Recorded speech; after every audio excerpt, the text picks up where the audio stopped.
Chloe is a child in care who, aged 11, alleges that she's been raped. How is an 11-year-old putting herself at risk when there's an older male preying on her? The mayor had said there was no reports and there was no indication. How is the mayor not seeing what is actually happening? They're all part of a massive cover-up. Child O, she writes a letter to a friend, describes being abducted, taken to a park, beaten and raped. They didn't even keep the letter. You've just got rid of evidence. DNA's handed over and it's still not enough. She actually went on to end her own life. So I tried to kill myself. I couldn't deal with it anymore, walking past my perpetrators every single day. Girls as young as 14, sold on the streets. Some of those girls were on crack cocaine. So many police officers in this city, not one of you are protecting us. They pose a serious risk to children. They believe they are untouchable. They are getting away with it. They are untouchable. What about the live girls that are living with it every day? Police are turning a blind eye to this. The parents have gone to the police many, many times and nothing is being... It doesn't come back. That's right. Right? Yes. Every time. No pedophiles.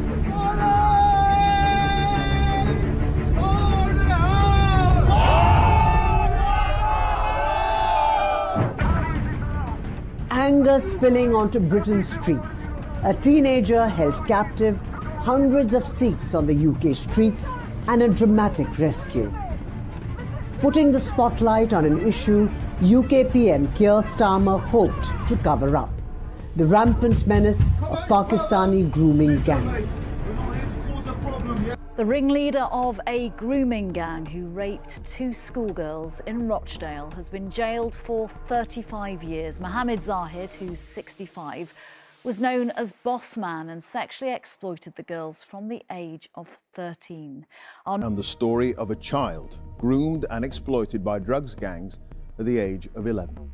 An organisation that supports children involved with county lines. That's where youngsters travel up and down the country to deliver drugs, says a greater understanding of how gangs work is needed.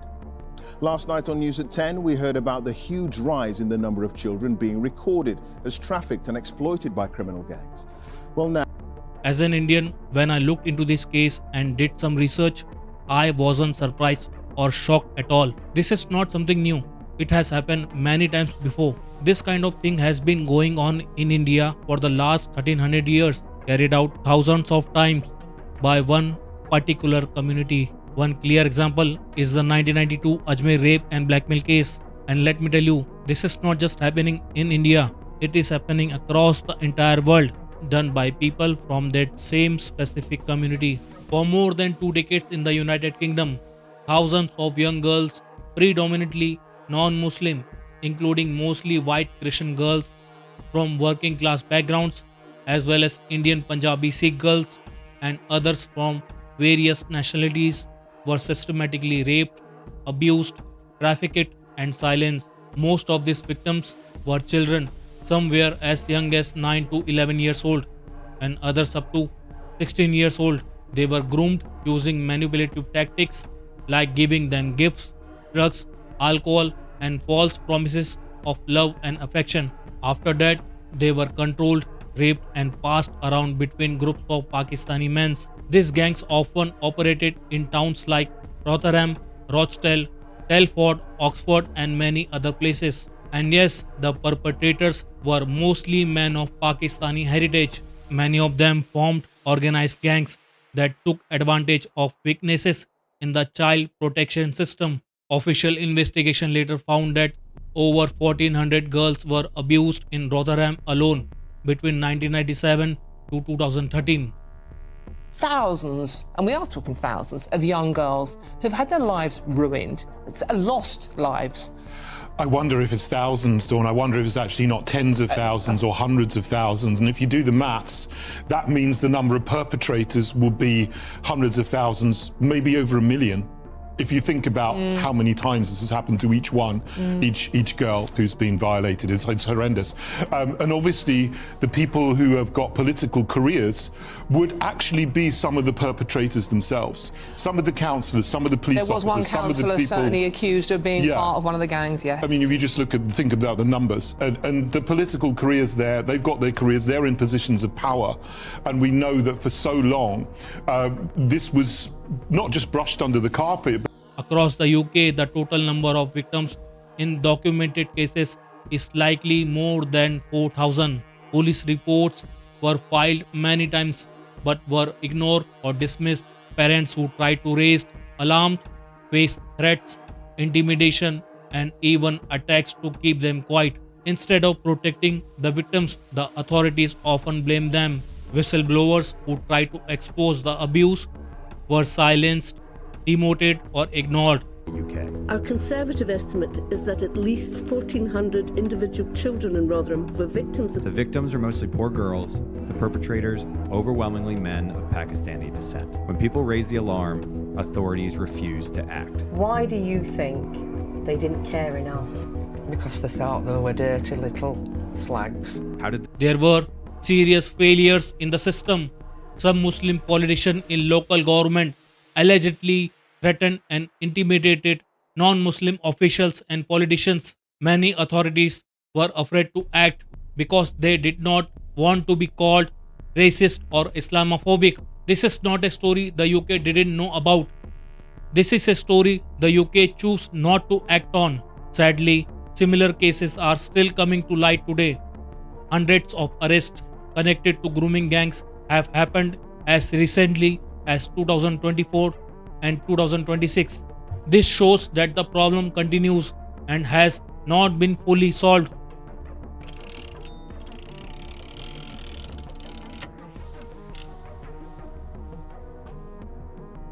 On a random day in 1997 in England, a British girl around 13 years old living in Gare in Rotherham, she was walking alone when a man verbally abused her on the street. And then when a British Pakistani taxi driver pulled over, Riyasat Hussain, that's his name, everything was already planned by him. And then he offered to help, promising to give her a lift to safety. It seemed kind at first, so she got in, and instead he drove her to her place. He drove her to an abandoned industrial estate and raped her. Days or weeks later, he found her again. He threatened her, manipulated her, and again he drove her to a desolate field and raped her inside his car. That girl was one of many vulnerable children targeted by taxi drivers like Hussain, who used their jobs to lure, isolate, and exploit them, often passing victims to others in the network. Court records shows this wasn't isolated. It was a part of a calculated system that abused over 1,400 girls in Rotherham alone.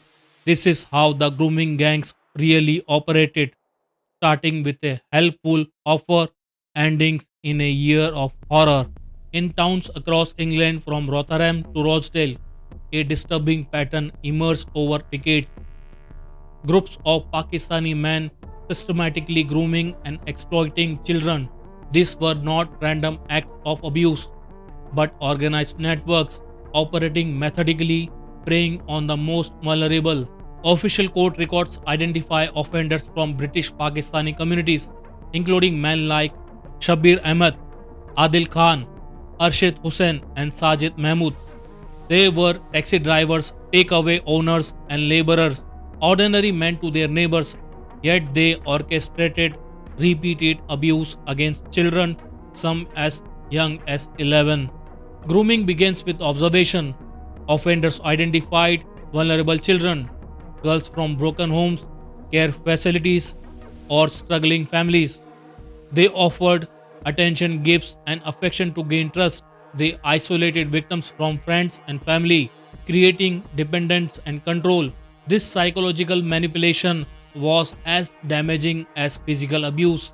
Shabir Ahmed, running a local taxi service, would approach girls returning from school, offering lifts, snacks, and conversation. Adil Khan, in his takeaway, provided free meals and personal attention. Arshid Hussain, as a delivery driver, transported victims to other towns, facilitating exploitation. Each man had a role, each action calculated. Detective Sergeant Mark Ellison, investigating these networks, observed they knew which children were vulnerable.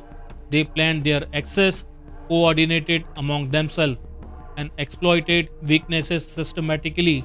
The grooming process often included gifts or money, creating a sense of obligation. victims were gradually coerced into sexual activity. Threats of harm, social pressure, and intimidation ensured silenced.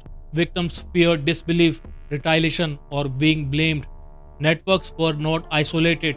Men shared information, coordinated abuse schedules, and advised each other on avoiding detection. Older offenders mentored younger men, creating a system that perpetuated itself over years. One survivor testified in court, "At first it felt like attention. Then I realized I couldn't say no. They told me no one would believe me. Every time it was planned, every time someone was watching or guiding the other." Offenders often exploited possession of trust. Taxi services, shops, and neighborhood connections provided access to children. They presented themselves as friendly, helpful, and polite, masks that hid their predatory intent. Courts emphasized that this ordinary facade was part of the grooming strategy. Victims reported being moved between multiple men, often in groups. Abuse was repeated and orchestrated, not random. Court records describe systematic patterns: grooming, manipulation, sexual exploitation, and coercion, all carefully planned. Fictionalized reenactment of offender planning. Shabir Ahmed, keep her isolated, make sure no one sees. Adil Khan, I will meet her at my shop, make it look like normal. Arshid Hussain, I will drive her where needed, keep it quiet. Investigation revealed that these networks targeted specific vulnerabilities. Children in care homes were particularly exposed. Predators identified weaknesses, lack of family support, low self-esteem, or social isolation, and used them to maintain control. Courts consistently highlighted repeat offenders. Men like Shabir Ahmed, Adil Khan, and Arshid Hussain were convicted for multiple incidents, demonstrating that grooming was organized and habitual. This was not opportunistic abuse, but deliberate, calculated exploitation. Grooming gangs operate like organized networks. They observe, plan, and exploit. Understanding their methods is the key to prevention and intervention. Offenders often included younger men, relatives or friends who learned tactics from more experienced predators. The networks taught manipulation, control, and evasion, extending the reach and duration of abuse. Victim testimony described repeated, coordinated abuse by multiple men. They recalled feeling trapped, manipulated, and terrified. Courts confirmed that grooming was a planned, systematic process designed to maintain control over victims for extended periods. Documentation collected by police, including messages, photographs, and eyewitness statements, repeated offenders were clearly identified. Courts emphasized that the grooming networks relied on coordination, secrecy, and mutual support. Now it's time for a timeline of grooming operations. Late 1990s, early signs of targeted abuse. Children in care homes reported missing or coerced. Early 2000s, networks expand. Offenders coordinated across neighborhoods.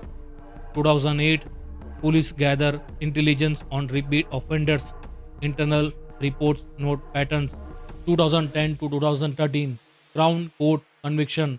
Offenders sentenced for repeated sexual exploitation and grooming.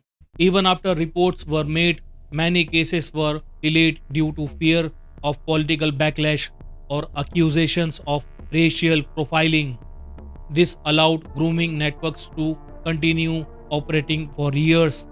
Victims described the psychological impact: fear, shame, isolation, and confusion. The trauma extended far beyond the abuse itself. Grooming was a strategic tool, not only for sexual exploitation, but also for controlling victims and silencing them. Courts repeatedly highlighted the calculated nature of offenders' action. Each step, observation, manipulation, coercion, and repeated abuse was deliberate. Coordination between offenders ensured that no single adult acted alone. This network approach made detection and intervention extremely difficult. Offenders' ordinary appearances mask their crimes. Neighbors often describe them as polite, friendly, and helpful. This normalcy was deliberately allowing offenders to operate openly while concealing criminal activity. By the time authorities fully investigated, hundreds of children had already been exploited. Courts convicted many of the main offenders, including Shabir Ahmed, Adil Khan, and Arshid Hussain. But the scale of grooming underscores the organizational sophistication and planning involved.